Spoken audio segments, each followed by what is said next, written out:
নমস্কার বন্ধুরা, দিনলিপি বর্ষার নতুন একটি ভিডিওয় তোমাদের স্বাগতম। আজকে আবার একটি নতুন ভিডিও নিয়ে আমি হাজির হলাম। আজ একটি বিশেষ দিন, শ্রাবণ মাসের প্রথম সোমবার। আজ মহাদেবের দিন। অনেকেই এই সোমবারটি পালন করে, তাদের মধ্যে আমিও একজন। নির্দিষ্ট কোনো নিয়ম নীতি, নির্দিষ্ট কোনো উপাচারের মধ্যে আমি পালন করি না। আমি আমার মতোভাবে পালন করি। যেটুকু যার থেকে শুনি সবার সবটুকু নিয়ে আমি আমার মতো করে পালন করি। এটাই হচ্ছে আমার পূজার স্থান, আমার ঘরের রক্ষাকর্তাদের স্থান। ভীষণ বিশেষ একটা জায়গা। আমার সারা ঘরের মধ্যে সব থেকে সুন্দর, সব থেকে পবিত্র জায়গা এটি। এই জায়গাটি আমি ভীষণ ভালোবাসি, আমার ভীষণ প্রিয় জায়গা। যদিও এই আমার ঘরের রক্ষাকর্তাদের দায়িত্বে, তাদের যত্নের দায়িত্বে থাকে আমার ছোট মেয়ে।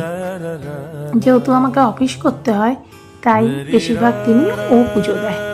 আজ সোমবার, আবার আমার অফিসও ছুটি, তাই আজকে আমি দিলাম। প্রত্যেকটা সোমবারই আমি নিরামিষ খাই, পালন করি, কিন্তু সব সোমবার এত ভালো করে পুজো দিয়ে ওঠা হয় না। যেহেতু একটা দিনই ছুটি পাই, তাই সমস্ত সংসারের কাজও এক হাতে আমাকে সামলাতে হয়। করে তারপরেই আমি পুজো দিই।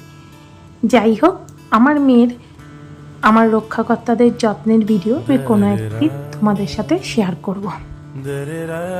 আজ আরতি করলাম, ভোগ দিলাম, দিয়ে সর্বশেষে আমার ঘরের রক্ষাকর্তাদের কাছে আমি আমার সংসার, স্বামী, সন্তান সবার জন্য মঙ্গল কামনা করলাম। শুধু আমার সংসার, আমার ফ্যামিলির জন্য নয়, আমার সন্তানদের জন্য নয়।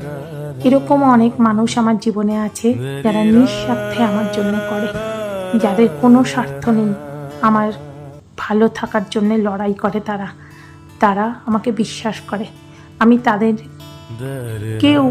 তাদের জন্য এবং তাদের ভালোর জন্য আমি আমার মহাদেবকে জানাই, এবং প্রত্যেকটা দেবদেবীর কাছে তাদের নামেও আমি পুজো দিই। যাই হোক, আজকের ভিডিওটা আমি এখানেই শেষ করলাম। আজকে ভীষণ মেঘ করেছে, বাইরে অঝরে বৃষ্টি হলো। এখনো মেঘ যায়নি, কালো হয়ে আছে। যেমন ঠিক একটু আগে আমি আমার মহাদেবের কাছে বসেছিলাম, আমার চোখেও বৃষ্টি নেমেছিল। তোমাদের কার কার এরকম হয়, পুজো দিতে বসলেই চোখে জল চলে আসে আর সমস্ত কষ্ট ভগবানের কাছে সমর্পণ করতে ইচ্ছে করে? জানিও। আজকে ভিডিও এইটুকুই। টাটা।